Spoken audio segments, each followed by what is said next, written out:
General claims Muslim Brotherhood has infiltrated the White House.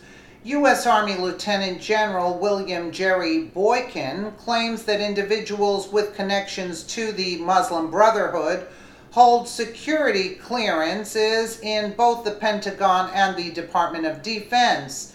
Boykin says Republicans should have listened to Representative Michael Bachmann, who was correct to be concerned over possible Muslim Brotherhood ties of Umar Abedin, Secretary of State Hillary Clinton's Deputy Chief of Staff. Boykin says politicians on both sides of the aisle are scared to pursue the truth on this for fear of being branded intolerant, and the result of their inaction is continued infiltration by the radical Islamic organization.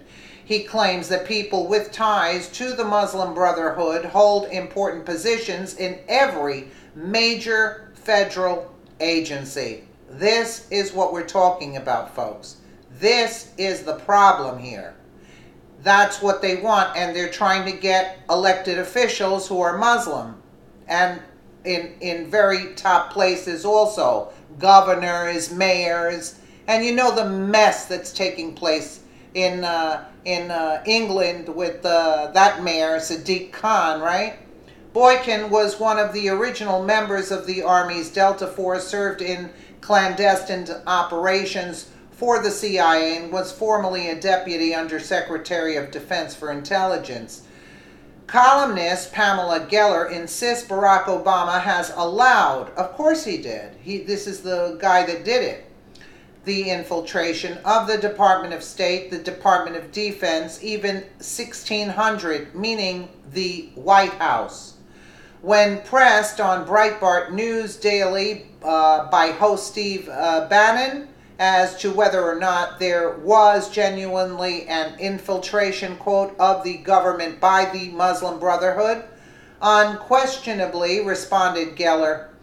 She also discussed jihad in America, and her most recent Breitbart News article contrasts the San Bernardino massacre to the Garland, Texas attack, which ended with no casualties other than the terrorists. The similarities between the jihad attack on our American Freedom Defense Initiative, AFDI, free speech every last May in Garland, Texas, and the San Bernardino jihad slaughter are both striking and unnerving.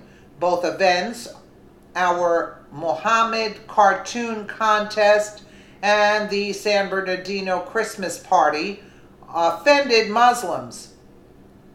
Both events violated the Sharia.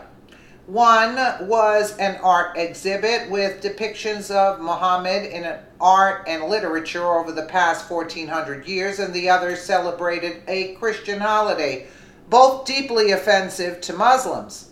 The jihad in both attacks trained at shooting ranges. The jihadis in both attacks were also radicalized. Does it make a real difference here? Long before they plotted and executed that jihad. Give me a break. Citing the submittal of a Freedom of Information Act request to the Department of Justice, Geller said what was interesting was the level in cooperation and collusion between the DOJ and the Council of American Islamic Relations. You see where we're going here, folks? And unindicated co-conspirator in the largest terrorism funding trial in the nation's history. Okay. Geller said it was bone-chilling the way Obama invoked Fort Hood in his recent speech on San Bernardino.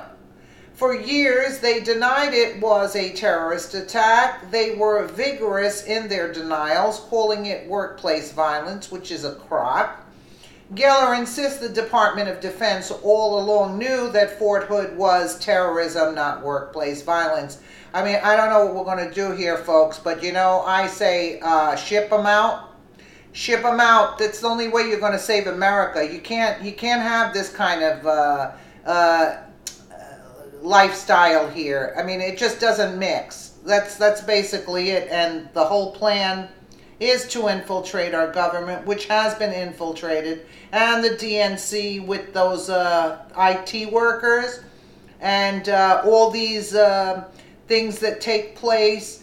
That they kill the officers on missions. You know, I mean, they have the inside information. Those Awan brothers, believe me, and that's why everything's going on here. That's basically the bottom line. I could be wrong, I don't know, but that's where I'm going. I'm heading with this information. Let me know what you guys think in the comments below. And again, thank you so much for watching.